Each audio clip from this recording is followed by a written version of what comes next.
sob a proteção de Deus, declaro aberta a presente sessão. Convido o deputado Kennedy Nunes, primeiro secretário. Desculpa, perdão.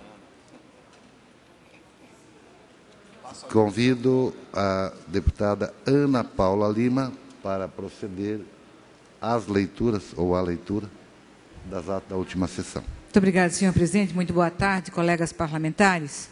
Ata da 101ª sessão ordinária da 3ª sessão legislativa da 18ª legislatura da Assembleia Legislativa do Estado de Santa Catarina, realizada em 26 de outubro de 2017. Presidência, deputado Silvio Drevik, deputado Mário Marcondes. Secretaria, deputado Maurício Skudla.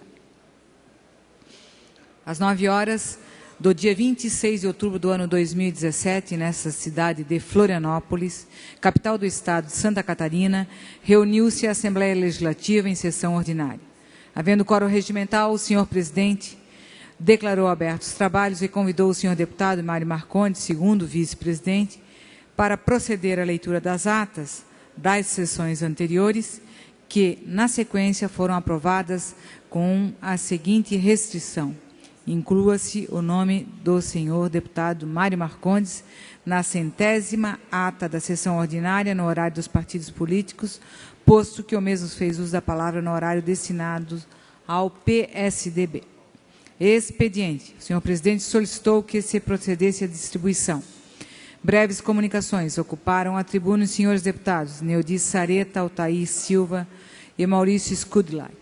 Grande expediente. Nesse horário destinado aos partidos políticos, ocuparam a tribuna os senhores deputados Mário Marcondes, pelo PSDB, Maurício Skudlak, pelo Bloco Parlamentar PP, PR, PSB, Rodrigo Minotto, pelo PDT, e a senhora deputada Luciane Carminato, pelo PT. Ordem do dia. O senhor presidente comunicou que a Comissão de Constituição e Justiça apresentou parecer contrário aos projetos de lei de números 0106, 0330/2015 e 365/2016, respectivamente.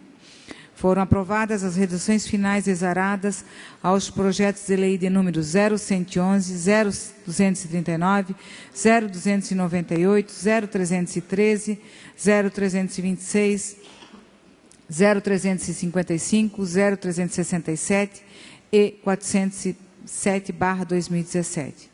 Foram aprovados o pedido de informação de número 0124/2017 e as moções de números 239 a 241/2017. Na sequência, o senhor presidente, por solicitação do senhor deputado César Valduga, com a aquiescência dos líderes dos partidos, suspendeu a sessão, a fim de que a senhorita presidente do Conselho Municipal dos Direitos da Mulher de Chapecó, Carol Listone, fizesse uso da palavra para falar acerca da violência contra as mulheres. Mantendo a sessão suspensa, o senhor presidente, por solicitação do senhor deputado Mário Marcondes, com a aquiescência dos líderes dos partidos, concede a palavra ao senhor presidente da Federação dos Trabalhadores na Agricultura do Estado de Santa Catarina, FETAESC, para o senhor José Walter Deresch, para falar do primeiro simpósio de gestão sustentável do agronegócio familiar. Ato contínuo, o senhor presidente reabriu a sessão e anunciou o próximo horário. Explicações pessoais. Não houve oradores inscritos. Nada mais havendo, o senhor presidente, antes de encerrar a sessão, convocou outra especial para hoje, às 19 horas, para constar eu, terceira secretária, lavrei a presente ata. Ata da 26ª sessão especial da terceira sessão legislativa da 18ª legislatura da Assembleia Legislativa do Estado de Santa Catarina, realizada em 26 de outubro de 2017. Presidência, deputado Dóia Guglielmi, às 19 horas do dia 26 de outubro do ano 2017, nesta cidade de Florianópolis, capital do Estado de Santa Catarina, reuniu-se a Assembleia Legislativa em sessão especial. O senhor presidente convidou as seguintes autoridades que foram nominadas para tomarem assento à mesa.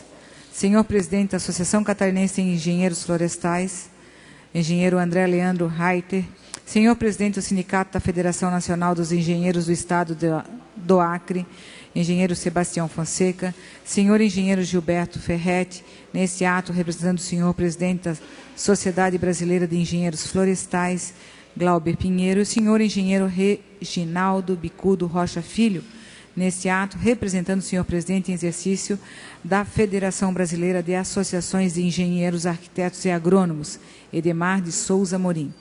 Senhora engenheira Gláucia Guibin, neste ato, representando o senhor presidente do Conselho Regional de Engenharia e Agronomia de Santa Catarina, CREA, Alberto Quita Xavier. E o excelentíssimo senhor secretário de Estado de Representação do Paraná, Luciano Pisato.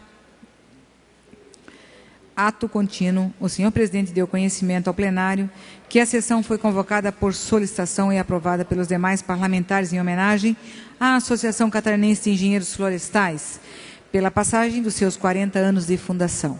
Nesse momento seguinte, houve a execução do hino nacional. Prosseguindo, o senhor presidente fez uso da palavra na qualidade de autor do requerimento que ensejou a presente sessão. Na sequência, o senhor presidente convidou o mestre de cerimônia para proceder à nominata dos homenageados, que na oportunidade receberam honrarias do Poder Legislativo. Após as homenagens, o senhor presidente convidou para fazerem uso da palavra, em nome dos homenageados, o senhor Luciano Pisato, e em nome da instituição homenageada, o senhor André Leandro Reiter.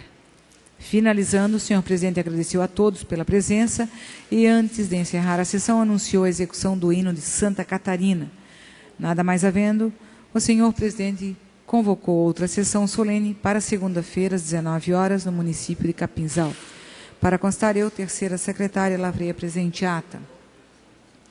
Ata da 10ª sessão solene da terceira sessão legislativa da 18ª legislatura da Assembleia Legislativa do Estado de Santa Catarina, realizada em 30 de outubro de 2017.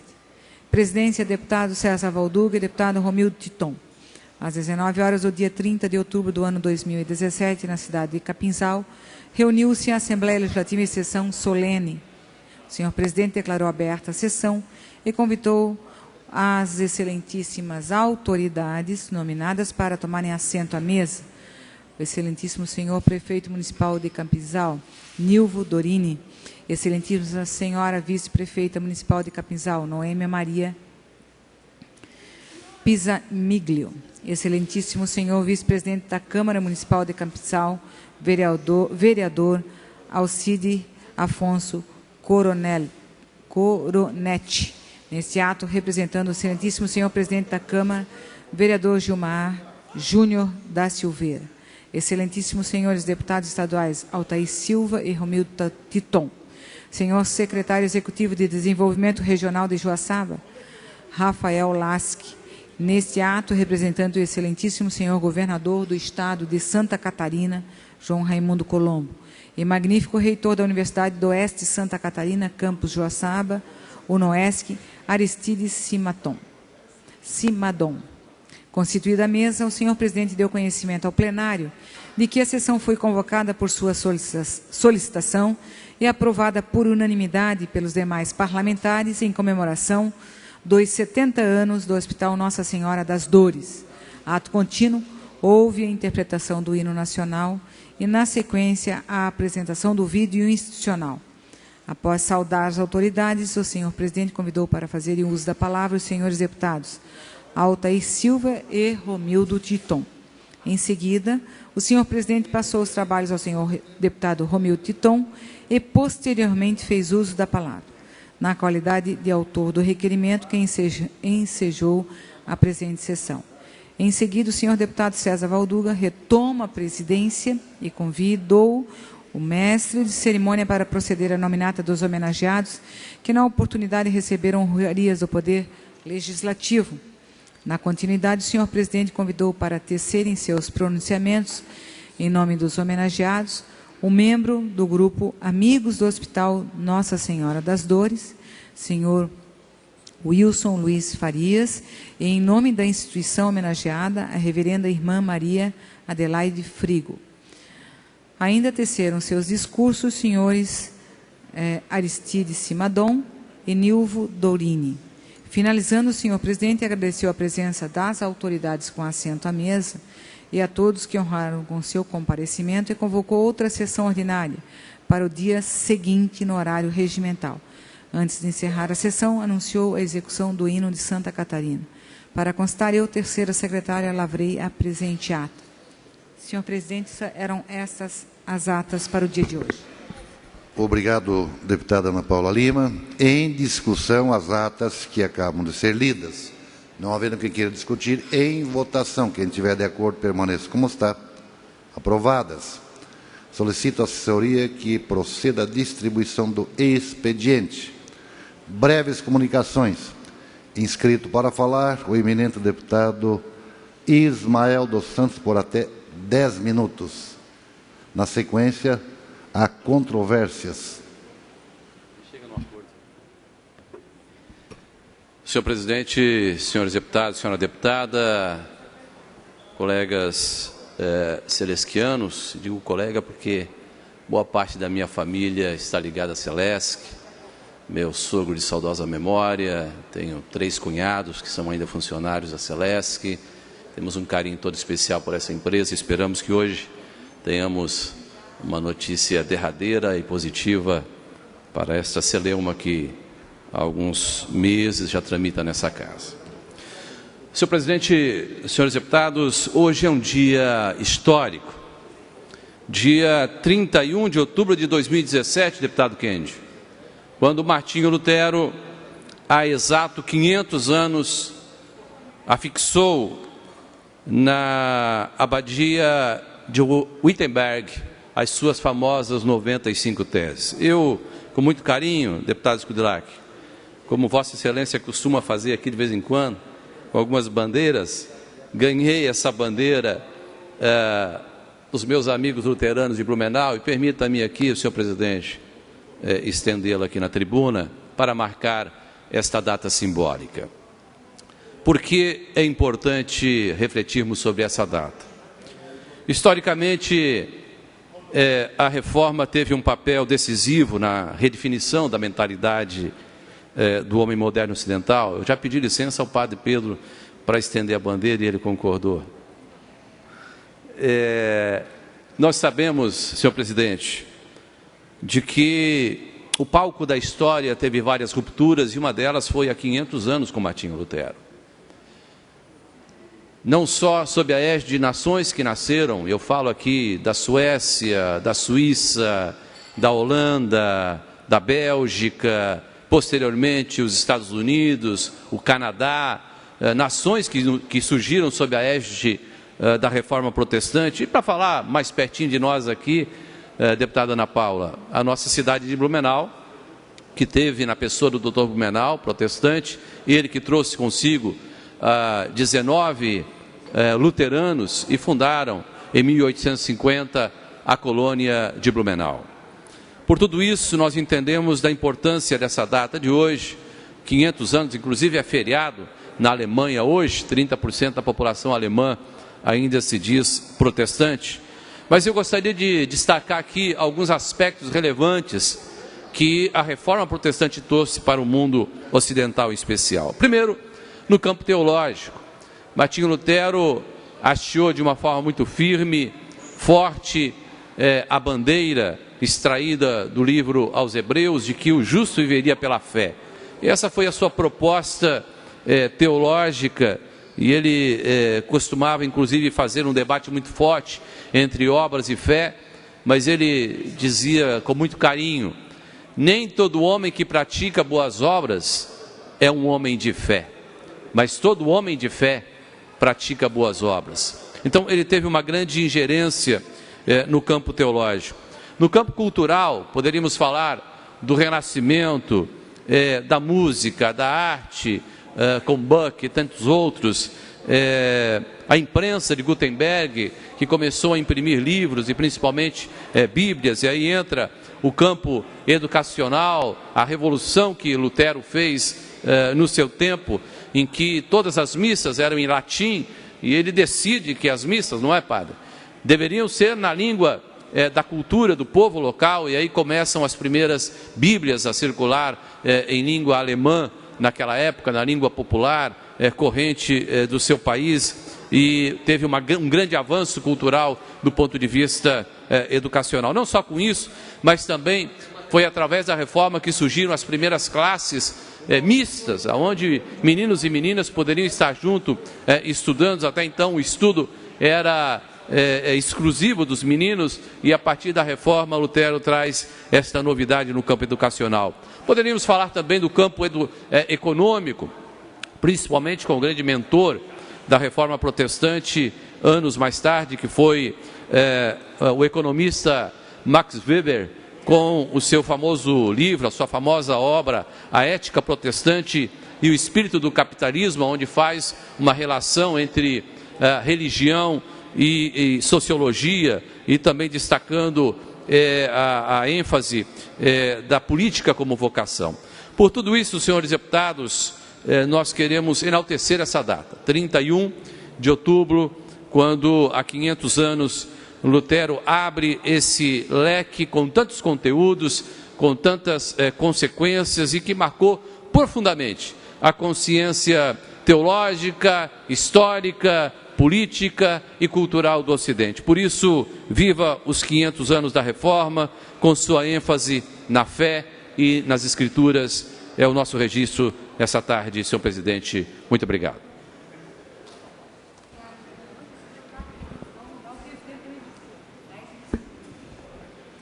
Na sequência,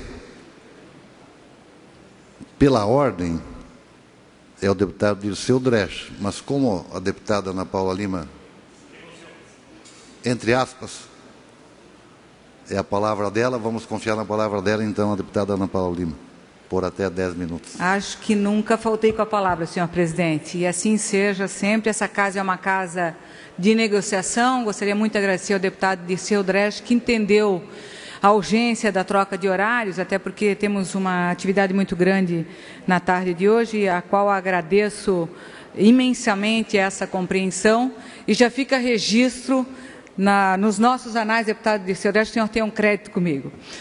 Senhor presidente, senhores parlamentares, agradecer a presença também aqui dos nossos servidores da Celesc, bem como também dos nossos podólogos aqui. Temos um projeto de lei de nossa autoria que estamos debatendo nessa casa, provavelmente na semana que vem para a votação. E muito bem-vindos ao Parlamento Catarinense. É um projeto que temos discutido há vários anos aqui na casa e, graças a Deus, aprovado com uma emenda substitutiva global, mas essa casa entendeu a urgência, de dar a garantia aos podólogos catarinenses, apesar de haver uma legislação em nível nacional para debater esse tema do exercício profissional dos podólogos, mas acho que Santa Catarina pode dar um passo à frente e sendo também pioneira na regulamentação do exercício profissional da podologia. O que me traz aqui, senhores colegas, é diante de um assunto que nos deixa indignada, que nos deixa perplexa, porque no dia de ontem, essa semana, o Anuário Brasileiro de Segurança Pública do ano 2017, ele foi divulgado no dia de ontem e mostra que, embora tenham sido contabilizados no estado de Santa Catarina 127 assassinatos em que as vítimas foram as mulheres, nenhum deles foi enquadrado com a qualificação de feminicídio. E olha que a maioria deles foi o assassinato, sim, é derivado do feminicídio, que é o simples fato de matar por ser mulher. No Brasil, na taxa por 100 mil habitantes, houve um crescimento de 11,4% dos registros. Nas mortes de mulheres, Santa Catarina teve um aumento de 19,8% em comparação ao ano 2015, o quinto maior do nosso país. Então, quando a gente imagina que o estado de Santa Catarina, que é divulgado com as belezas naturais, com um estado muito bom de se viver, mas é um estado que não cuida das mulheres. Nós somos um dos estados que mais se comete violência contra a mulher. Nas tentativas de estupro, o Estado é o que mais teve casos no índice por 100 mil habitantes. No ano 2016, 10,2 na comparação com o ano 2015, e foi uma queda ínfima, então, de 0,8%. Em estupros consumados, a elevação em Santa Catarina é de 12,1%, e esse é o 5º pior índice do nosso país. Então, os dados da Segurança Pública de Santa Catarina mostram que, em 5 anos, 542 mulheres foram assassinadas no estado de Santa Catarina. Como se não bastasse, senhores, e esse parlamento tem uma responsabilidade de culpa também, está na tramitação no Senado uma lei de sugestão pública de projeto de lei que quer retirar o termo feminicídio do Código Penal brasileiro, após alcançar mais de 20 mil apoios. A ideia legislativa de número 73.169 foi transformada em uma sugestão que agora está em consulta popular, aberta no portal Cidadania. Então, já está com a senadora Regina Souza, que ainda não propôs a relatoria e não fez a relatoria desse projeto, ela que é presidenta da Comissão de Direitos Humanos e Legislação Participativa no Senado Federal, está, então, colhendo, sugestões para a relatoria. Então, nessa consulta popular, cerca de 14 mil votos na plataforma Cidadania, sendo que 65% deles contrários à ideia dessa alteração no Código Penal, aonde classifica o feminicídio, que é o assassinato de mulheres. Então, dessa forma, a bancada feminina dessa casa está atenta principalmente à violência doméstica, à violência da mulher. Ela, durante todo esse ano, fez vários seminários para discutir essa temática. Na próxima semana, nós vamos ter mais uma rodada de discussão lá no município de Campos Novos, no próximo dia 16 de novembro, no município de Blumenau, no próximo dia 17 de novembro, no município de Chapecó. Em todas as regiões do estado, as mulheres estão se organizando para debater esse número alarmante de morte, de mulheres, de feminicídio, da violência doméstica, de estupros, para que Santa Catarina, pelo menos nas políticas públicas de proteção às mulheres, ela esteja mais atenta. Então, esse seminário é uma ideia, é um ato, é um movimento feito pelas parlamentares dessa casa, e até o momento todas as discussões reuniu centenas de milhares de mulheres preocupadas, então, porque as nossas meninas mulheres não estão sendo bem atendidas, principalmente na rede de proteção à mulher, que é as delegacias especializadas de atendimento à mulher, que não tem no estado de Santa Catarina, ela única para fazer o atendimento à mulher, e se existe, ela tem atendendo a criança e o adolescente e também o idoso. E pasmem, senhores, a delegacia de atendimento à mulher, à criança e ao idoso, ela fecha suas portas nos finais de semana e à noite, onde há o maior índice de incidência às mulheres catarinenses, e isso nós queremos mudar.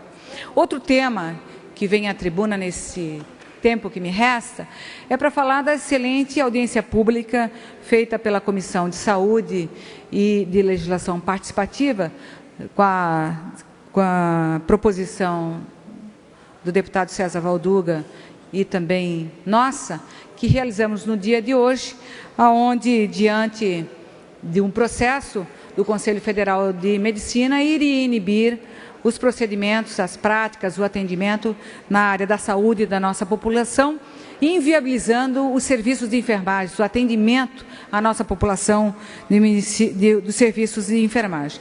Há mais de 20 anos, já protagonizado pelo Sistema Único de Saúde, pelos protocolos do Ministério da Saúde, a enfermagem vem realizando a consulta de enfermagem, a coleta de material para identificação de câncer de colo uterino, o teste do pezinho, os testes rápidos de gravidez, hepatite C, HIV em gestante, uma série de atendimentos que não precisaria uma consulta médica, o atendimento de pessoas com doenças crônicas, por exemplo, como a diabetes e o hipertenso, esses atendimentos feitos pela atenção básica de saúde, através do Programa Saúde da Família, do Estratégia Saúde da Família, e essa decisão do Conselho Federal de Medicina vai viabilizar o atendimento através do Sistema Único de Saúde desses profissionais da área de enfermagem. A audiência pública lotou o Auditório Antonieta de Barros com os profissionais da área da saúde, tanto de medicina quanto de enfermagem, estudantes, professores, e foi uma belíssima audiência pública conduzida pelo presidente da comissão, o deputado Sareta, que fizemos um bom debate e também alguns encaminhamentos que daremos seguimento das próximas ações. Mas o que me causa indignação e estranheza, toda crise gera uma oportunidade. E a enfermagem tem uma oportunidade de, nessa crise que estamos enfrentando, através desse processo judicial que tramita no Distrito Federal e que tivemos uma vitória parcial no último dia 18 de outubro com a cassação dessa liminar, e por isso que está dando continuidade a esse trabalho feito pela Atenção Básica de Saúde e que os secretários municipais estão mais tranquilos na viabilidade desse serviço. Como toda crise gera uma oportunidade, nunca se falou tanto no serviço de enfermeiros e enfermeiras no estado de Santa Catarina e no Brasil. O que a enfermagem quer? Ela não está pedindo aumento de salário, não está pedindo redução de carga horária, porque esse é outro tema que nós estamos trabalhando em outra esfera de debate, mas o que a enfermagem quer é atender a nossa população, atender o nosso usuário do Sistema Único de Saúde, atender a população na atenção básica da saúde, da estratégia saúde da família, nesses procedimentos que há mais de 20 anos já estão exercendo. Então, a nossa pergunta sempre foi, será que está faltando gente para atender? Será que a população já não está tão sofrida que não consegue nenhuma consulta médica, que não consegue uma cirurgia eletiva, que não consegue acessar os exames para a sua proteção da sua saúde, da cura da sua doença? Mais um minuto. Mais um minuto, deputada. Diante desse agravamento do problema da saúde pública no nosso país e no estado de Santa Catarina, essa audiência pública de toda crise há uma oportunidade, a nossa população verifica o seguinte: se não há médico, imagina se não termos também o atendimento da enfermagem para aquela pessoa que chega numa unidade de saúde, num postinho de saúde e está de portas fechadas. Então a audiência pública foi de excelente qualidade, esperamos reverter no mérito essa situação que muito indigna a população brasileira. Muito obrigada. Obrigado, deputada Ana Paula. Próximo orador inscrito, deputado João Amin. Tem o tempo para a sua fala por até 10 minutos. Logo depois entraremos no horário dos partidos políticos e o primeiro horário é do PMDB. Deputado João Amin, com tempo de até 10 minutos. Obrigado, senhor presidente Kennedy Nunes, senhora deputada Ana Paula, senhores deputados, o público que nos assiste aqui na Assembleia, cumprimentar de uma maneira especial os podólogos, profissionais da podologia que se encontram aqui, sejam todos bem-vindos, como também o pessoal da Celesc que se encontra aqui já há alguns dias batalhando para que a empresa continue pública, eficiente e catarinense. Sejam todos muito bem-vindos. Na verdade, o assunto que me traz hoje aqui é um assunto que já, não sei quantas vezes eu já vim este ano aqui na tribuna da Assembleia falar, porém, os fatos recentes no Estado fazem com que a nossa preocupação cada vez aumente mais. Na semana passada, eu apresentei um pedido de informações à Secretaria de Estado da Segurança Pública, com o intuito de tomar ciência das ações que visam o combate à violência, em especial em referência ao insistente aumento de homicídios no estado de Santa Catarina.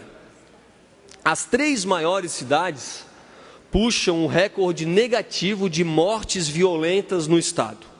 Entre 1º de janeiro a 22 de outubro de 2017, os casos subiram quase 16% em relação ao ano anterior nos municípios catarinenses, segundo os dados da própria Secretaria de Estado da Segurança Pública. Joinville, Florianópolis e Blumenau foram 100 ocorrências a mais em 2017. Dentro desse índice estão situações de homicídio, latrocínio, lesão corporal seguida de morte, vítimas de confronto com os policiais. A capital encabeça o ranking no estado com 135 casos até o momento, aumento de 95% em relação ao mesmo período em 2016, que foram 69 casos. Esses números já estão desatualizados, principalmente pelo que ocorreu nos últimos dias. É bom lembrar que, no caso da capital, o ano começou com uma turista de Porto Alegre que pegou um caminho errado no norte da ilha e foi assassinada, com casos assim que a gente só via no noticiário no Rio de Janeiro, em São Paulo, como foi o caso daquele assassinato na frente do mercado público, sob a luz do sol, de dia.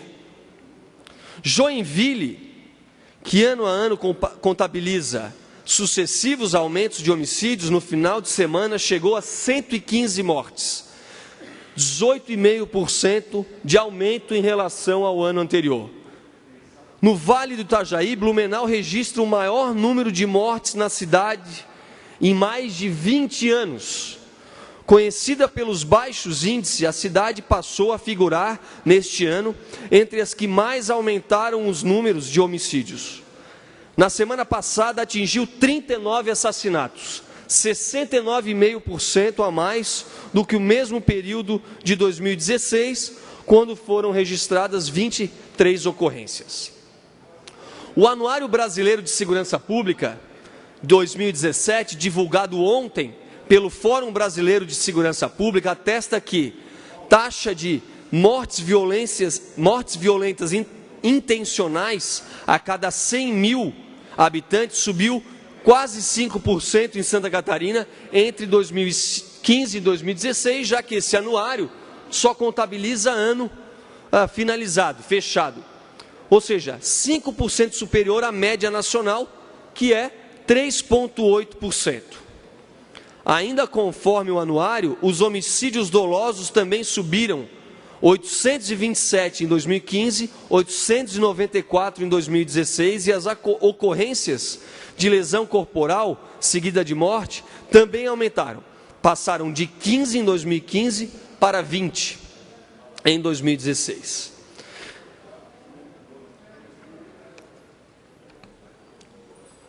Outro caso, a deputada Ana Paula acabou de citar, a necessidade de uma delegacia especializada aos crimes ocorridos contra a mulher nos casos de estupros e feminicídio. Outros dois dados também são estarrecedores em relação à segurança pública: o número de estupros e feminicídios. Entre as capitais, Florianópolis registrou o maior número de estupros, 55,9% de aumento. Ocorreram 111 casos em 2015 e 176 casos no ano passado. Aconteceu também um aumento nos registros de tentativas de estupros, 10,2 a cada 100 mil habitantes, 3 vezes maior do que a média nacional, que é 3,1.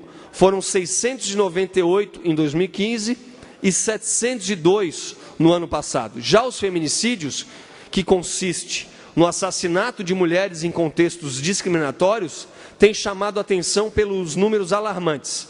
As mortes em Santa Catarina já acumulam 285 processos penais na Justiça desde a criação da Lei do Feminicídio 13.104 de 2015, instituída em março de 2015. Somente em Florianópolis, conforme a Promotoria de Justiça, são solicitados de 3 a 5 medidas protetivas por dia por violência contra a mulher. Quando criada, a Lei Maria da Penha determinou, no artigo 8º, que uma das políticas públicas que deveria ser articulada pela União, estados e municípios, com a função de coibir a violência doméstica, era a implantação de atendimento policial especializado para mulheres por meio de delegacias exclusivas. A deputada Ana Paula, repito, acabou de se referir a isso. Mais de uma década depois, Santa Catarina ainda é o único estado da região sul que não efetivou a iniciativa. Nenhuma cidade catarinense conta com uma delegacia de atendimento exclusivo à mulher. Na capital, faz 2 anos que o Ministério Público cobra, por meio de procedimento administrativo, que a Secretaria de Segurança Pública articule uma nova política que atenda às mulheres. E para finalizar, no assunto segurança, é ao mesmo tempo desanimador.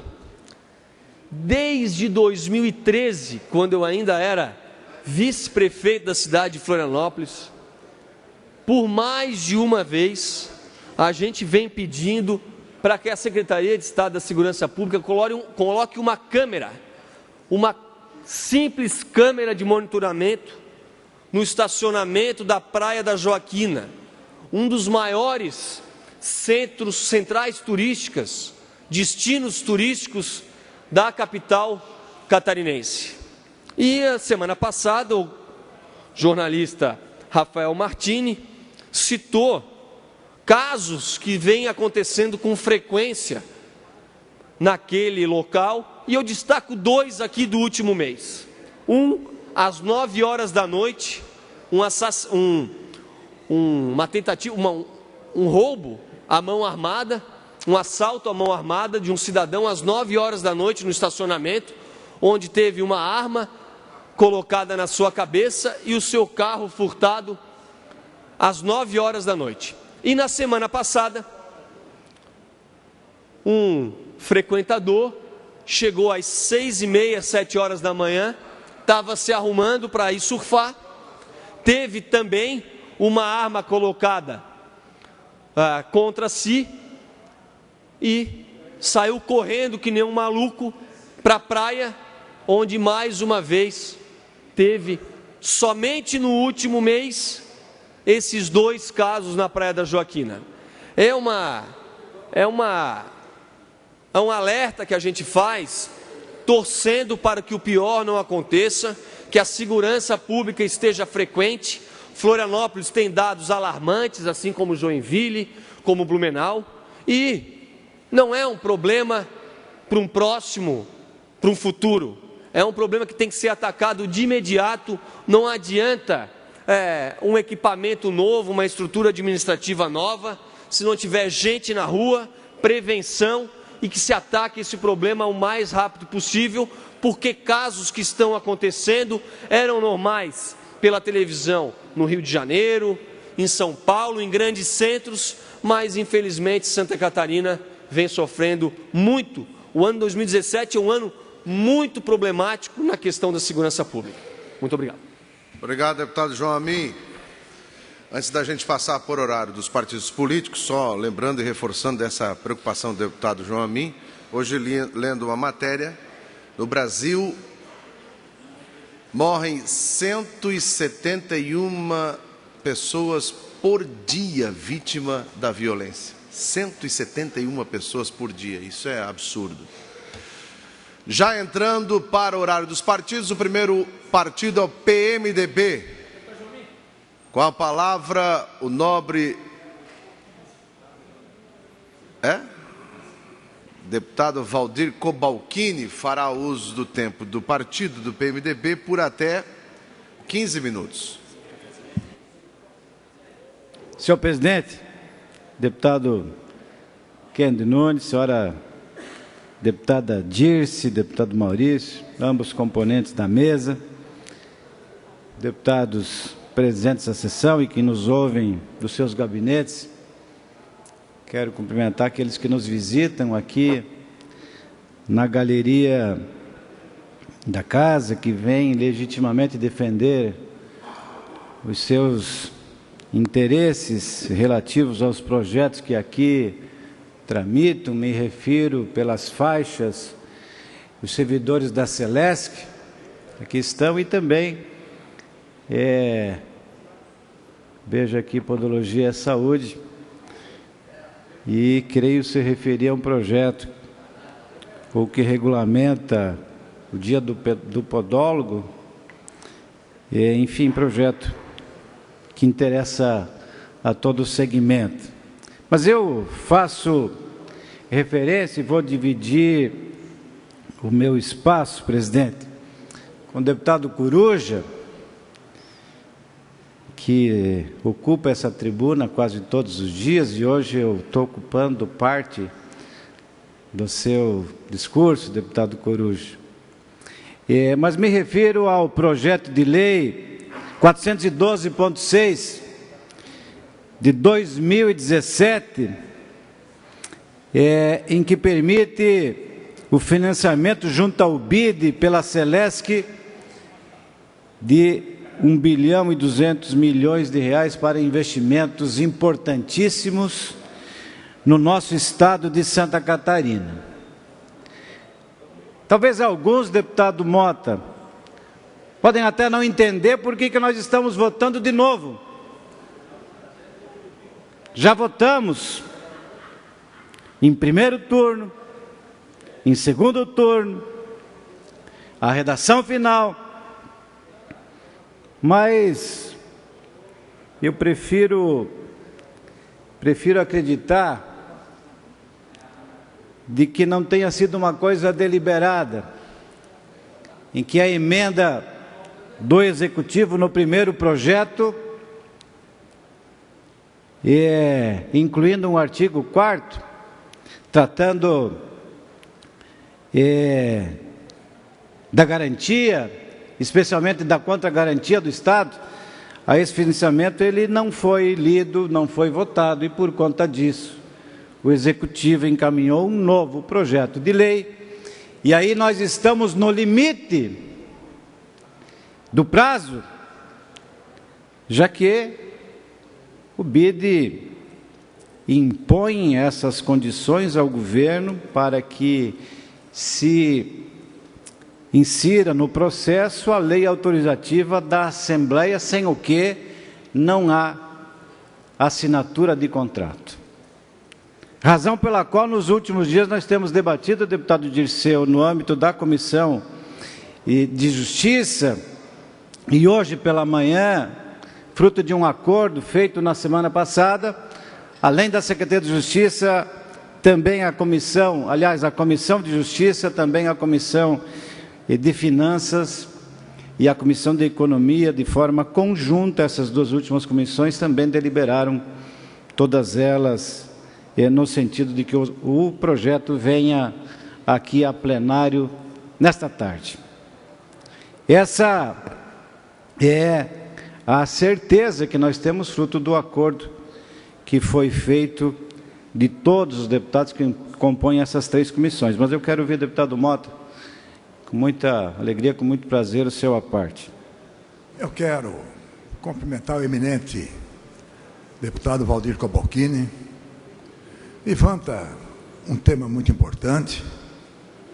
Eu acredito que aconteceu um erro. Eu me faço acreditar que aconteceu um erro, porque eu não posso acreditar que a Celesc, que já é um orgulho de Santa Catarina e do povo catarinense, eu tenho 34 anos nessa casa, e a Celesc só deu orgulho para nós. E esse projeto que dá condições de que a Celesc possa cada vez mais complementar esse trabalho, organizar e preparar para ser, a empresa principal do país, ter a melhor energia e buscar outras empresas para se instalar em Santa Catarina, possa cometer um erro que foi cometido, mas a tempo vai ser corrigido, e nós, se tínhamos orgulho, vamos ter mais orgulho da Celesc, porque hoje vamos aprovar, dar condições desse financiamento e dizer, a Celesc será o modelo do país. Parabéns, deputado. Obrigado, deputado Mota. Na verdade, deputado, não houve erro, não, da Celesc. O Executivo encaminhou a emenda necessária para a inclusão no projeto. Posteriormente ao envio do projeto, veio da parte do governo uma emenda. Nós, de forma desavisada, em todas as comissões e em plenário, não votamos aquela emenda. E aí o Executivo teve que encaminhar um novo projeto, porque aquele que nós votamos, infelizmente, foi de forma incompleta. Essa correção nós estamos fazendo hoje, aqui em plenário, um projeto que vai permitir, nós já fizemos manifestações nas comissões, especialmente na Comissão de Justiça, fizemos aqui de plenário inúmeras manifestações, em tantas oportunidades fomos também à Celesc, levando as demandas em cada uma das regiões do nosso estado, demandas por mais subestações,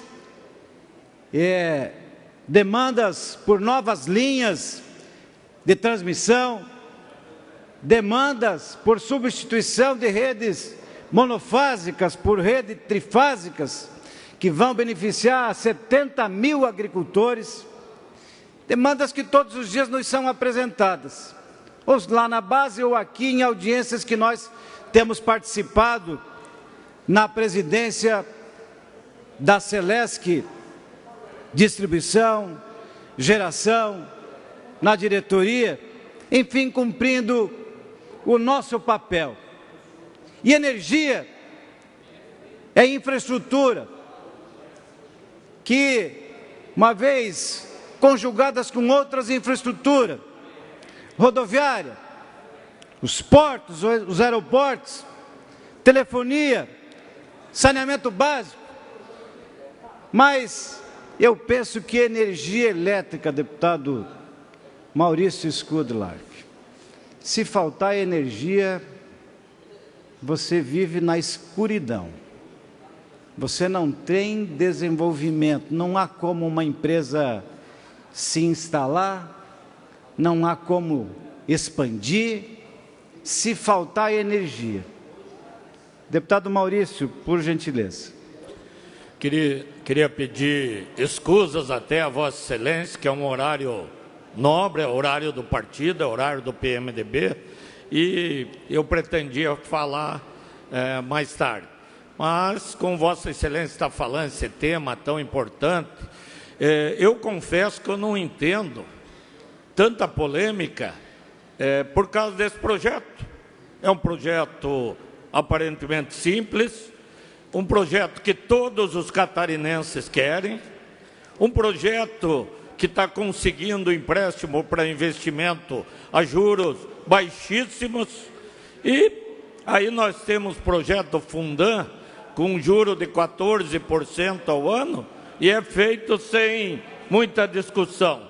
Ainda no final de semana, eu recebi ligações de vereadores que são procurados pela comunidade, de Mondaí, lá da linha Laju, daquela região, onde as quedas de energia são constantes, onde os produtores de leite têm que fazer uma escala para de hora em hora alguém ligar os seus equipamentos, porque se ligar todo mundo junto, cai a energia.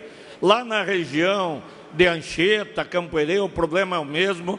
Ali na região do Alto Vale, Salete, Taió, é o mesmo. E a Celesc procura fazer o que é possível, mas com esse investimento aí, nós vamos melhorar muito a economia de Santa Catarina. Então, eu só queria parabenizar a Vossa Excelência, dizer que nós somos movidos por esse pensamento, temos que aprovar o projeto, e não sei quais os interesses políticos, administrativos, que infelizmente emperraram um pouco o projeto. Ficamos felizes com a vinda dos representantes da Celesc aqui, mas não precisavam nem vir. Era dever nosso votar, aprovar esse projeto e dar condições para a Celesc. Obrigado. Obrigado, deputado Maurício. Eu confesso, deputado Maurício, que também não entendo. Esse projeto devia tramitar, não aquelas tramitações e relâmpagos que acontecem aqui, deputado Mota, que às vezes você mal sabe que o projeto foi protocolado, já no dia seguinte está aqui para ser deliberado em plenário. acontecem algumas mágicas. Mas esse projeto, efetivamente, ele é de interesse da Celesc, sim. Mas ele é de interesse de Santa Catarina, e não de uma determinada região, de todo o estado, de todos os municípios. Tem muitas propriedades agrícolas, deputado Valduga, que por falta de quantidade de energia, e que também isso gera qualidade, tem que comprar um gerador. São muitas propriedades que se transformam em empresas rurais e que precisa haver uma competitividade. Como competir? Como gerar emprego? Sem energia. Então esse projeto, deputado Coruja, e desculpa se avancei um pouquinho no meu horário, quero lhe chamar aqui, eu olhei lá, não vi mais o Coruja, até me empolguei aqui, ele está aqui, na outra bancada, espero que o senhor volte para a nossa bancada, deputado Coruja. Quero lhe chamar aqui, mas concluir, dizer parabéns aos servidores da Celesc pela forma como tem vindo aqui, como tem se portado aqui, e esse projeto será deliberado, sim, muito em função da presença constante de vocês aqui, o que seria dispensável, isso mesmo, deputado Maurício. Mas, deputado Cruz, o senhor prefere falar daí? Só rapidamente, que temos só 3 minutos e o tempo, ele é, pela deliberação na mesa, quando esgota o tempo do partidário encerra. Quero também cumprimentar os podólogos e o pessoal da Celesc que está aqui. E este projeto realmente é importante, porque é um financiamento que vai assegurar, de certa forma, que a Celesc continue pública. E este eu vejo a grande vantagem de um projeto dessa ordem. Um financiamento a longo prazo, juro baixo, com carência, e assegura a uma Celesc pública, porque nós precisamos defender o Estado. O Estado, você não pode esperar, falei hoje na Comissão de Finanças, deputado Cobalcini, que havia uma polêmica lá no século XIX, envolvendo 2 pensadores. Um era o Thomas Paine, um americano, que era o progressista, e outro chamado Edmund Burke, inglês, que era considerado conservador. Ele era contra a chamada Revolução Francesa, e o Thomas Paine depois era a Revolução Americana. E entre as discussões que eles tinham, um progressista ou conservador, o conservador dizia o seguinte: não, pobreza não é uma questão de governo, pobreza é uma questão da sociedade, e os pobres têm que ser atendidos pela caridade. Os ricos têm que atender os pobres pela caridade. E o Paine dizia, não, pobreza é uma questão do Estado. O Estado precisa demandar, atender, dar igualdade. Então, evidentemente que eu me coloco numa posição daqueles que acham que o Estado precisa ser fortalecido, e o Estado é que tem que diminuir as desigualdades. No caso da Celesc, é um exemplo típico que a Celesc estava levantando. Quer dizer, é preciso uma Celesc forte, que possa atender aqueles que não têm recursos para ser atendidos, para dar igualdade. É o setor público forte, público. Então, também quero cumprimentar o movimento dos servidores da Celesc, que fizeram e conseguiram, sem dúvida nenhuma, tirar essa aprovação daqui. Obrigado. Obrigado, deputado Coruja. Pegando aqui um gancho, as regiões mais deprimidas economicamente de Santa Catarina, e faltam poucos segundos, se deve também muito pela falta dessa infraestrutura. Chegou a estrada, deputado Berlando, mas quem sabe a energia seja insuficiente.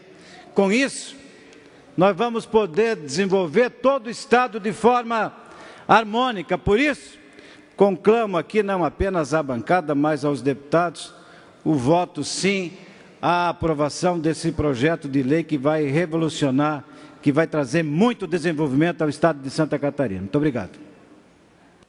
Muito obrigado, deputado. O próximo partido agora é o PSD. Convido a deputada Dirce Reinscheid para que possa fazer a presidência e usar o tempo do partido.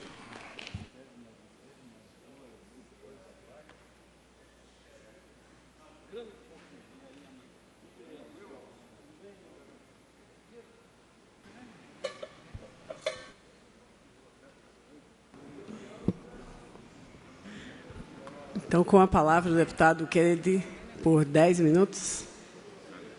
Por 13 minutos. 13 minutos. Obrigado, senhora presidente. Cumprimentando a todos os colegas deputados, deputadas, ao público que assiste aqui, à sessão, a quem nos acompanha também pela rádio da Alesc, pela TVA e pelas redes digitais. Quero fazer somente um registro e logo depois, senhora presidente, eu tenho um vídeo para mostrar de algo que aconteceu muito bom em Joinville, a minha terra, ontem, e gostaria de trazer esse registro. Não poderia faltar aqui de falar sobre o assunto que o deputado Valdir Cobalcini falou, com relação a esse empréstimo que a Celesc vai fazer. Eu, na vez passada, votei contrário, porque eu entendo que a falta de garantia,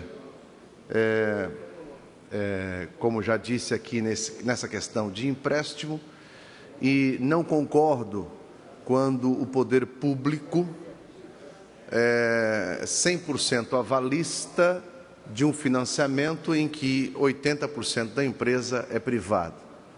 Então, é uma questão que a gente tem que avaliar. Muitas vezes essas coisas que vêm, deputado Mota, a toque de caixa, e a gente está falando aqui de empréstimo bilionário, acontece isso, né? O pessoal estava com tanta pressa para aprovar esse projeto que acabaram esquecendo de trazer a emenda para o plenário. Então, eu tinha um amigo meu que dizia, atentai, né? Tem que tomar cuidado com esse negócio aí. E prova disso que essa emenda que vai ser aprovada hoje, ela coloca, porque o governo do Estado já está 100% avalista junto ao banco. Agora, essa emenda aqui, senhora presidente, coloca o governo do Estado perante o governo federal como avalista. Lá na frente, se não tiver condições de pagar o empréstimo, por conta da variação do dólar, porque não tem o seguro, lá na frente, se não tiver condição de pagar o empréstimo, o que vai acontecer? Vai acontecer que, por acaso agora, com essa emenda aqui, o governo é avalista perante o governo federal, se não pagar, vamos ficar negativa e sequer os repasses, as transferências vão ser feitas. Então, é um cuidado que nós temos que tomar conta, porque nós estamos falando do futuro de uma empresa, e não só do futuro de uma empresa, mas do futuro de um governo inteiro, por conta que esse é o cuidado. Então, portanto, tenho muita consciência do que nós vamos estar tratando hoje aqui, mas esse assunto nós vamos tratar na hora da votação. O segundo assunto que eu queria trazer hoje aqui é que eu fico muito feliz porque ontem o governo do Estado, através do nosso colega aqui, deputado Vicente Caro Preso, que está como secretário da Saúde, ele, representando o governador ia lá, mas por conta de questões de saúde também não pôde ir. Mas nós fizemos, deputado Manuel Mota, a entrega de 13 novos leitos de UTI neonatal. Eu era vereador à época, lá em Joinville, quando havia a discussão de passar para uma entidade a gestão do hospital. O Estado construiu a estrutura, estava parada essa estrutura lá, e para tocar era muito caro, e havia a discussão de tocar com uma entidade. E a minha preocupação, eu torço e pratico pecar por zelo do que por omissão. A minha preocupação à época era que esta entidade, que fosse tocar um hospital que era para ser e é público, tivesse dois tipos de atendimento, deputado Neudi Sareta. Um atendimento para quem tinha plano de saúde e um atendimento para quem era do SUS. E entrou lá essa entidade e tem feito um trabalho extraordinário, deputado Nilson Berlanda, com relação à gestão do Hospital Materno Infantil Dr. Gesser Amarante. esta forma do governo tocar um hospital, passando a uma entidade que passa pelo processo de seleção, o dia a dia do hospital, além de transformar as questões administrativas e de serviço muito mais rápidas, porque foge da Lei 8666, que é a Lei de Licitações Públicas, e que, no meu ver, deputado Coruja, a Lei 8666 é o DNA de toda a corrupção hoje no Brasil, porque a Lei 8666 diz que quem tem que ganhar e prestar serviço público é o menor preço, e foi isso que a gente viu na Petrobras, em todas as empresas públicas que facilitaram a propina, foi exatamente, deputado, que elas fazem o cartel, fazem a reunião, agora é você, depois é você, depois é você, porque todo mundo sabe, todo mundo coloca o envelope e o valor lá, mas um grupo já sabe. Então, a Lei 8666 precisa ser revista, e a empresa ou a organização para tocar o hospital, ela está tocando de uma forma muito mais rápida, porque quebrou uma porta hoje, eu não preciso fazer uma licitação, uma carta convite para vir arrumar a porta. Eu contrato a empresa da esquina para tocar. Então, isso daí nós temos lá em Joinville o hospital Dr. Gesser Amarante, que é de gestão compartilhada ou de uma entidade, e nós temos o hospital regional, que é totalmente público, e que eu me lembro que para trocar uma fechadura lá é um parto. É um parto para tocar uma fechadura nesse hospital que é totalmente do governo do Estado, o que é contrário a quem tem uma gestão como é o do materno infantil. E além do mais, esta forma de gestão do hospital, ela fica até 35% mais barato do que a gestão total do governo. Então, além dos problemas que nós temos na burocracia, nós também temos o preço mais elevado e mais caro. E agora está na sua plenitude o Hospital Materno-Infantil, que cuida não só de jovens e adolescentes da cidade, mas de todo o Planalto Norte. Passou a ser uma referência do atendimento infantil e adolescente. E ontem nós tivemos a alegria de participar deste momento em que entregamos mais 13 novos leitos de UTI neonatal para as crianças que nascem com necessidades de UTI e também para as mães. Aí a gente está acostumado tanto a ver obra pública que é entregue à comunidade, e que quando a gente chega lá, como eu fui lá pessoalmente, vou mostrar aqui no vídeo, quando a gente chega lá e vê uma obra como foi entregue ontem lá, de primeiríssima qualidade, a gente fica na dúvida se realmente aquela obra é SUS ou não é SUS. Eu queria que a assessoria colocasse o vídeo que nós colocamos ontem em nossas redes sociais, para que nós pudéssemos mostrar para todos, não só os que estão aqui, mas quem nos assiste pela TVAL, a belíssima obra, não só física, mas equipamento, em que vai, com certeza, salvar a vida de muitas crianças ao nascerem na região norte do estado. Pode tocar. Hoje eu vim acompanhar a entrega de novos leitos da UTI neonatal aqui no Hospital Materno Infantil Dr. Gesser Amarante. Esse hospital é tocado por uma organização social e que facilita muito o processo. A obra de primeira qualidade aumentou de 7 para 20 leitos neonatal, dando a possibilidade que muitas crianças possam ser atendidas. Na oportunidade, o secretário de Saúde, Dr. Vicente Caro Preso, fez um anúncio que o Hospital Materno Infantil será o primeiro a ter um equipamento que vai fazer cateterismo nas crianças. Olha a qualidade, olha os equipamentos, olha tudo de primeiro mundo. E o melhor de tudo é que isso daqui é SUS, é Sistema Único de Saúde.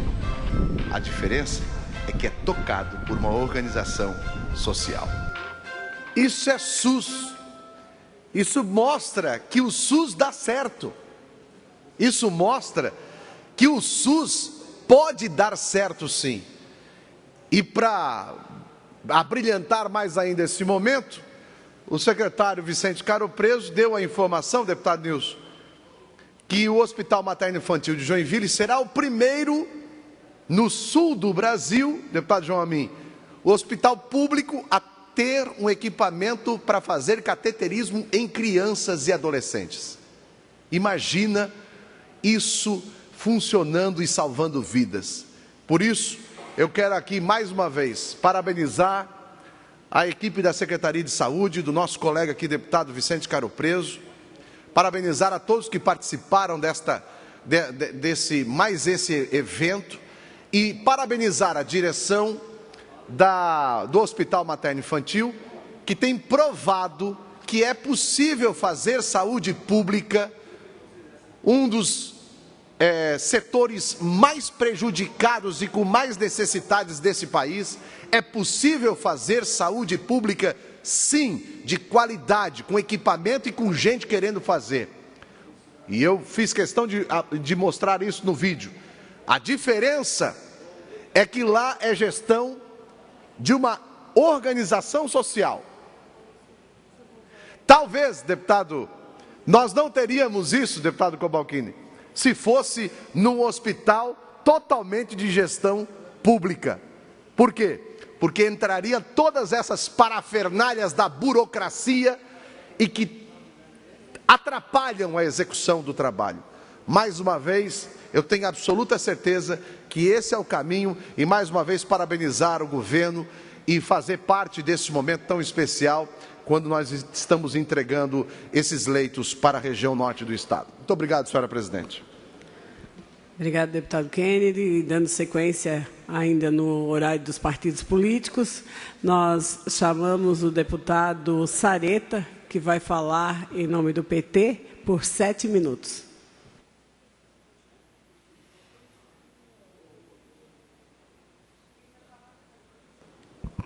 Senhora presidente, senhores deputados, estimados catarinenses que acompanham esta sessão, trabalhadores da Celesc que estão aqui em grande número também acompanhando os debates e os projetos que tramitam aqui de interesse também da Celesc, da sociedade catarinense, representantes das podólogas também.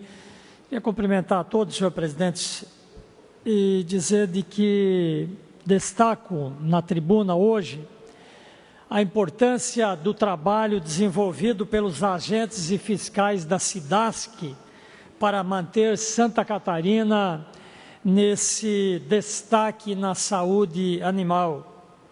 Mas para que esse trabalho continue sendo realizado da melhor forma possível, é necessário boas condições de trabalho e pessoal suficiente para atender essas demandas.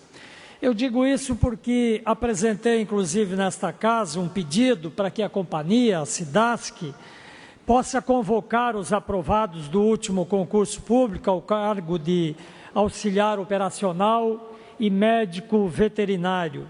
Esse concurso, edital 1/2016, foi homologado no início de maio. No entanto, até a presente data, os aprovados não foram chamados. Foi ofertado 63 vagas para o cargo de auxiliar operacional e outros 16 para médico veterinário.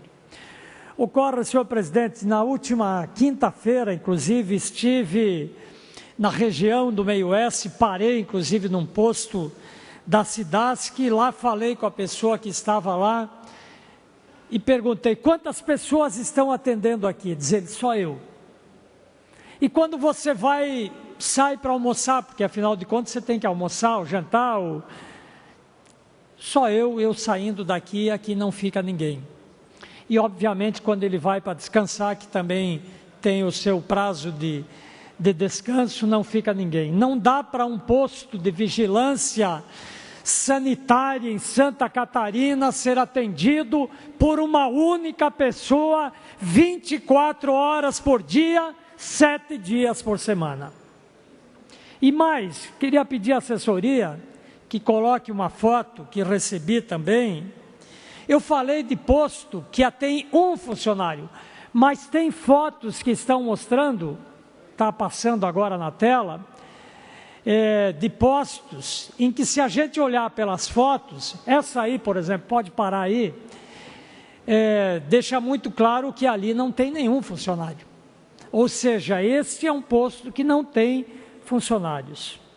Nós queremos manter Santa Catarina com prestígio na qualidade de sanidade animal, e que isto é verdadeiro, mas é preciso ser convocados, aprovados no concurso público, para que possam vir auxiliar nesse trabalho tão importante, uma vez que nós não podemos ter postos de fiscalização fechados e não podemos ter aqueles que funcionam apenas com um servidor, porque ele significa, na prática, que na maior parte do tempo ele está fechado.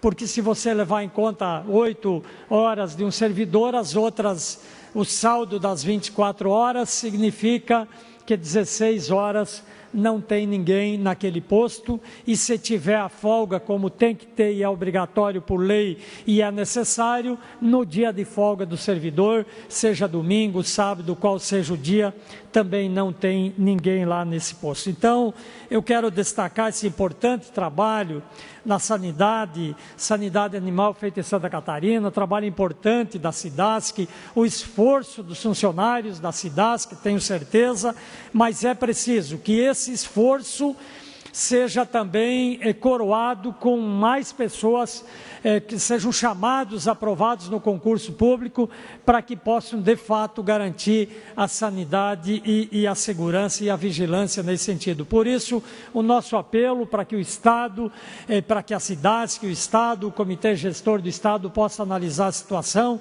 e, quanto antes possível, dotar de mais servidores. Tem um concurso público já realizado, já com aprovados, já homologados, e basta serem chamados para que essas pessoas então venham fazer esse importante trabalho que é necessário para Santa Catarina. Muito obrigado, senhor presidente. Obrigado, deputado. Com a palavra, o PSDB tem um tempo de até 7 minutos. Para a sua fala, deputado Serafim Venzon. Logo depois, PDT.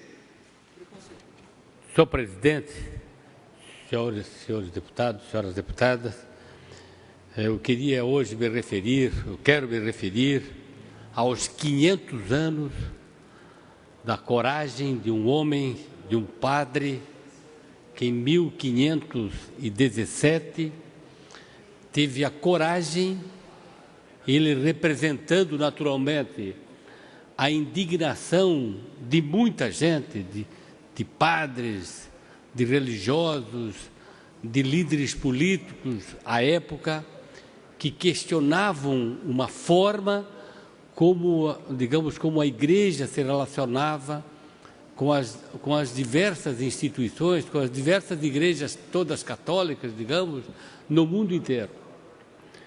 E o século XV e o século XVI, 1450, 1550, 1600, foi marcado por grandes descobrimentos, por descobertas, por invenções, principalmente por questionamentos de verdades, de dogmas, em qualquer situação. Basta ver que Galileu Galilei, mais ou menos à época, também contrapôs a teoria de que a Terra, que era o centro do universo, e ele disse que não.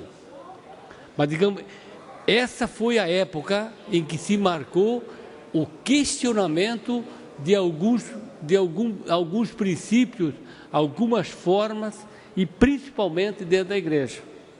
Então, o Martim Lutero, da Alemanha, um padre que, na verdade, questionou a forma como a igreja se relacionava com as igrejas da Alemanha. Mas um movimento igual existiu no mundo inteiro, ao menos no mundo conhecido. E essas reformas justamente surgiram a partir do inconformismo que, no caso, Martim Lutero, que viveu de 1493 a 1546, em aceitar algumas práticas da Igreja Católica.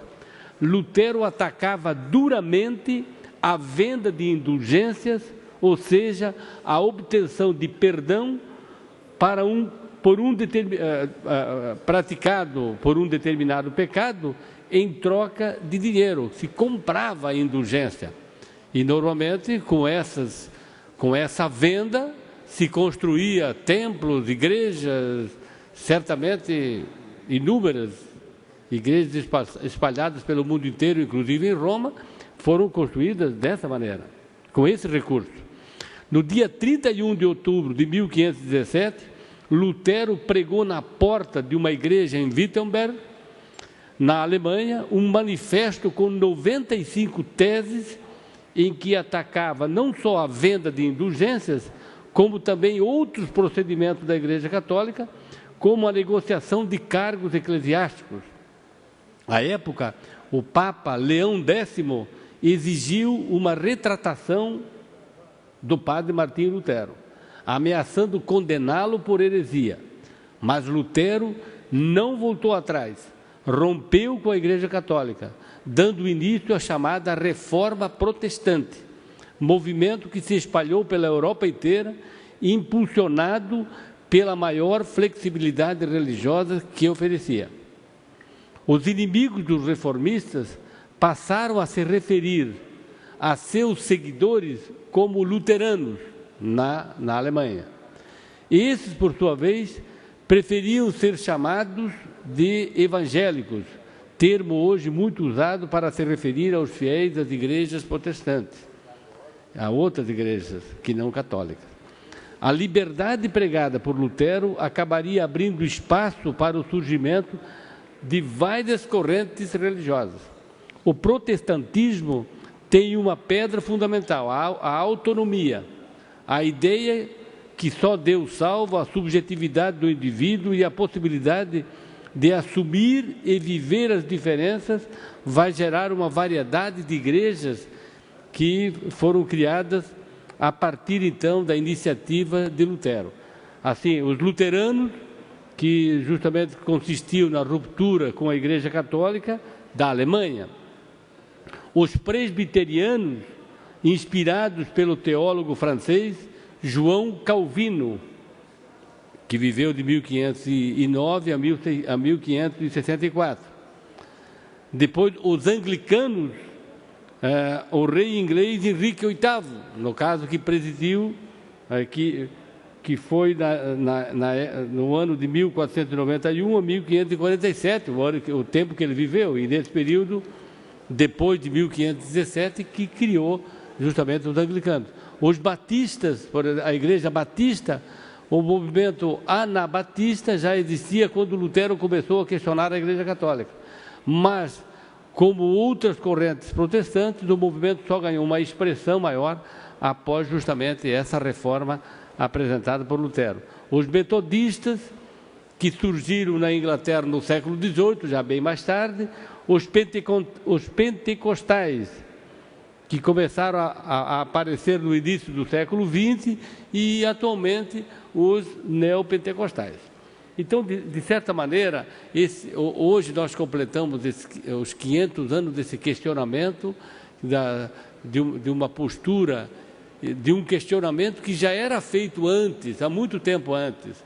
Se a gente disser São Francisco, Santo Antônio, questionava a forma como a Igreja se relacionava, como a Igreja Central de Roma se relacionava com as igrejas do mundo, mas era um modelo, era uma forma de submissão que existia. E, naturalmente, que a Igreja Católica nunca demorou muito para admitir isso, tanto é que expulsou Martim Lutero. Mas esse ano, o Papa Francisco, o Vaticano, então, apresentou um selo comemorativo em homenagem aos 500 anos da Reforma Protestante, justamente para promover a reaproximação, como está acontecendo. Muito obrigado. Obrigado, deputado. Com a palavra PDT, não havendo interesse, com a palavra o Bloco Parlamentar PP, PR, PSB, pelo tempo de até 13 minutos. Quem fará uso da palavra é o deputado Maurício Kudilar. Obrigado, senhor presidente, senhores deputados, público que nos acompanha. Saudar aí essa equipe aí da podologia, com seus pleitos aí, sejam bem-vindos na casa, que é o local realmente de ressonância das pessoas buscarem seus direitos. Saudar também os representantes da Celesc, que nós já falamos hoje sobre esse projeto aí, que para nós é um orgulho sempre recebê-los aqui, mas não deveria precisar. Eu acho que essa Assembleia tinha que votar esse projeto da Celesc sem, claro, com o debate, com a atenção necessária que merece, mas pela própria leitura do projeto, dá para ver o quanto ela é importante para Santa Catarina, para a empresa, e não podemos olhar a Celesc como uma empresa normal. Ela é uma empresa pública, ela é uma empresa do povo catarinense, ela é uma empresa que, mais do que o lucro, tem que visar o bem-estar da nossa população e da nossa sociedade. E eu falei aqui, infelizmente ainda não tem as condições necessárias para levar a energia elétrica com qualidade a todos os recantos de Santa Catarina. Afinal, há pouco tempo, há não muitos anos atrás, deputado Valduca, veio o governador com projetos, a luz para todos, né? E porque Santa Catarina não tinha. E hoje tem, ainda algumas regiões precisam de investimentos, e nós temos que reconhecer isso. E eu rendo aqui as minhas homenagens às equipes, à Celesc como um todo, mas aos seus trabalhadores também, porque quando nós temos tido problema de vendaval, de enchente, de situações de catástrofes que atingem o nosso Estado, nós, como deputado, somos procurados muitas vezes por moradores, vão até o vereador, até o prefeito, para querer algum atendimento emergencial. E eu posso dizer que sempre que acionei a Celesc, eu recebi um atendimento imediato, rápido, com resposta, e isso é importante para a população catarinense. Então, é importante que nós mantenhamos a Celesc pública, pensando nos catarinenses, e uma empresa forte que possa atender a necessidade da nossa população. Acredito que o projeto será votado, que não terá dificuldade nenhuma, porque já foi aprovado aqui e faltou aquele artigo lá para concluir as exigências legais para a assinatura desse empréstimo, que acredito isso deverá ocorrer. Queria falar também, palavra, deputado César Valduca. Quero cumprimentar Vossa Excelência e cumprimentar o senhor, também o deputado Cobalcini, que traz esse tema sobre a questão da Celesc. Dizer, Maurício, que nós que defendemos as nossas estatais, nossas empresas públicas, vejo que é muito importante, e esse projeto vem em boa hora para que possamos fortalecer a Celesc. Até poucos dias atrás eu estava no município de Coronel Freitas e um pai me procurou, que tem uma energia que não alcança a realidade da demanda, né? E o filho fazendo o curso técnico, mas que precisaria de uma energia trifásica, ao qual dele é bifásica, e toda hora cai a energia elétrica. Sem dúvida nenhuma, precisamos melhorar, investir na Celesc enquanto empresa pública, um plano de expansão. Vem boa hora. Agora, é muito importante que diga-se passagem, precisamos fortalecer. Agora também nós não podemos permitir que depois de um financiamento, né, tão importante como esse, venhamos permitir a privatização. Até porque muitos movimentos acontecem sobre a questão até inclusive do sucateamento para depois justificar a privatização. Né? Caso da Casan, caso da Celesc, enfim, todas as outras empresas nacionais, inclusive, que estão como a nossa Eletrosul, a Eletrobras, né? E que é estratégica, olhando sobre a questão da soberania nacional. Então, a gente fica muito feliz quando tem esse entendimento nosso nessa casa, que nós temos que fortalecer a Celesc enquanto empresa pública, tem que apoiar, investir em inovação tecnológica, até para que possamos qualificar cada vez mais, nos aperfeiçoar cada vez mais diante da demanda e a própria questão da competitividade. Então, eu quero só aqui reiterar o nosso voto favorável, mas vamos ficar sentinela sobre essa questão, que a Celesc não pode mais tarde, entendeu? Depois de uma operação tão importante como essa, vem entrar no hall de privatizações do Estado de Santa Catarina. Temos que ficar sentinelas e atentos para que possamos manter a Celesc pública, enfim, com qualidade e, acima de tudo, prestando bons serviços para todo o Estado de Santa Catarina. Então, parabenizar os celesquianos que se fazem presente nesse dia de hoje e também os podólogos, né? Os podólogos que estão aqui conosco. Até nós propomos, deputado Maurício, um projeto de lei que vai instituir o Dia Estadual do Podólogo, dia 2 de abril de todo ano, para que essa data possa ser alusiva às atividades, reconhecendo um trabalho importante, principalmente na questão da saúde da população catarinense. Parabéns, deputado Maurício. Obrigado, deputado César Valduga. E existem algumas questões. Saúde, segurança, água e energia tem que ser de responsabilidade do governo. Não pode ir para a iniciativa privada.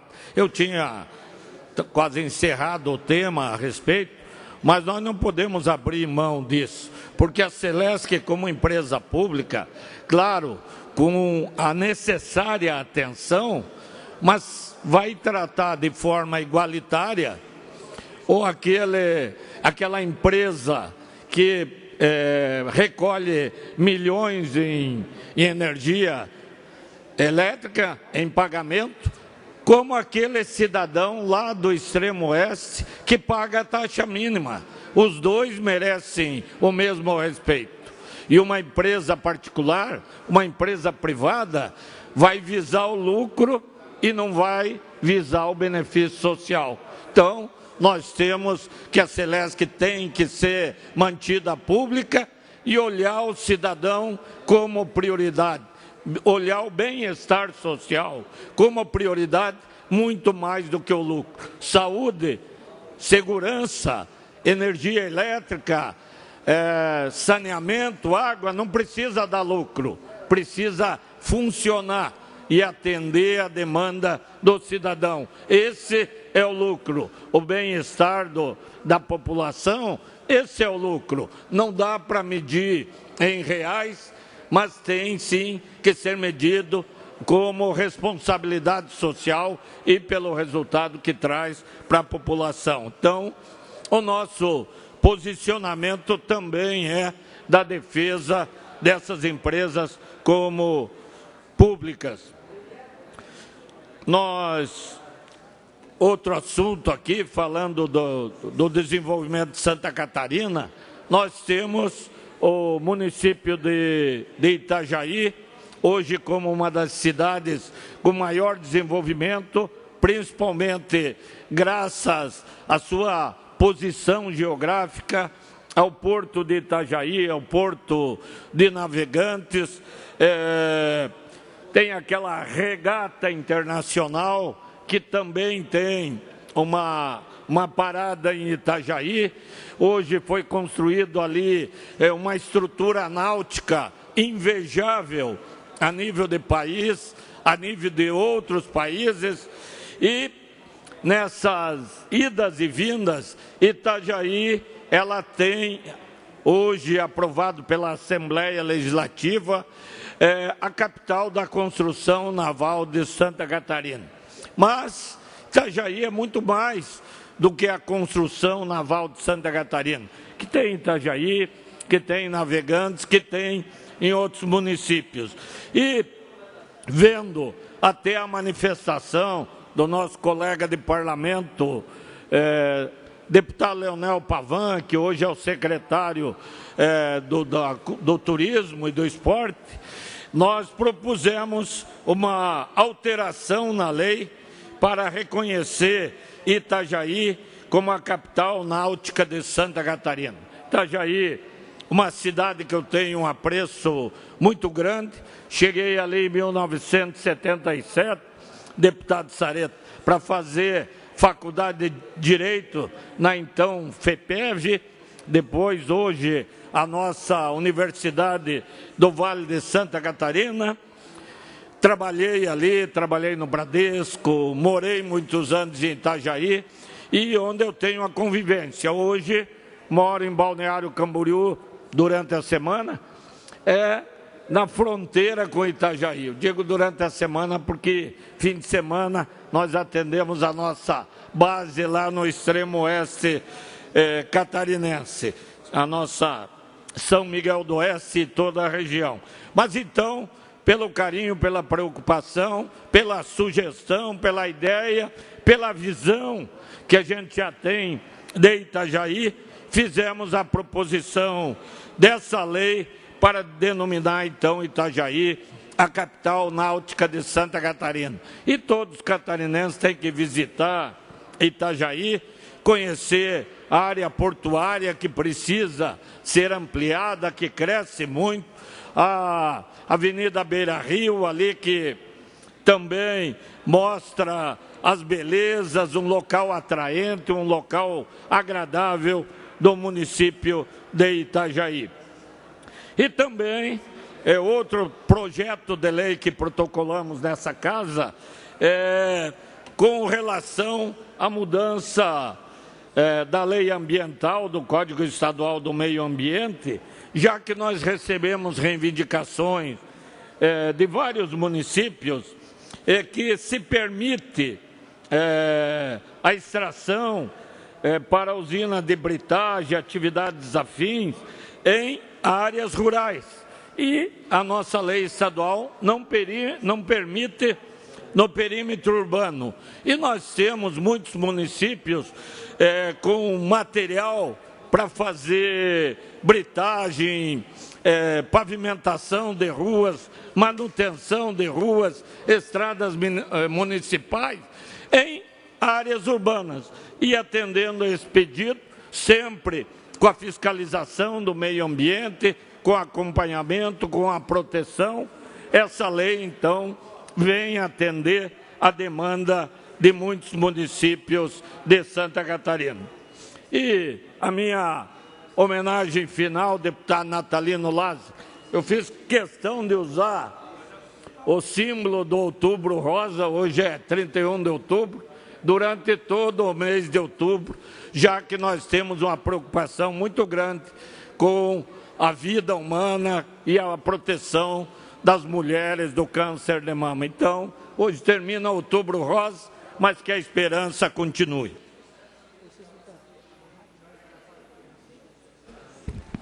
Fim do horário dos partidos. Antes de suspender, pela ordem, deputado Natalino Lázaro. Senhor presidente, eu queria aproveitar e registrar com muita honra a presença aqui de diversas autoridades, vereadores de Salto Veloso. Ramon Sesca, Ivainir Meneghel, Clodoaldo Vígolo, Cristiano Neres, Valíria dos Passos, Nilson Donadello e ainda os funcionários da Assembleia, a Cibele e a Fernanda. Por isso, uma honra muito grande receber diversos vereadores aqui nesse plenário que vem presenciar a nossa sessão. Muito obrigado, senhor presidente. Obrigado, deputado Natalino Lázaro. Feito o registro, sejam todos bem-vindos.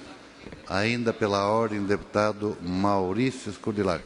Obrigado, senhor presidente. Eu não fiz o registro ali, mas queria constar aí a presença da prefeita Milena, do município de Vargem, que é sempre bem-vinda à nossa casa, ela que tem se destacado na administração municipal, que está na nossa casa junto com a secretária da Saúde e o secretário da Agricultura do município. Então, sejam todos bem-vindos. Feito o registro, obrigado. A sessão será suspensa até às 16 horas, porém antes convido a todos os parlamentares que encontram-se na casa para estarem às 16 horas, porque nós vamos deliberar matérias importantes, extra-pauta, inclusive o projeto que trata do financiamento da Celesc. Está suspensa a sessão.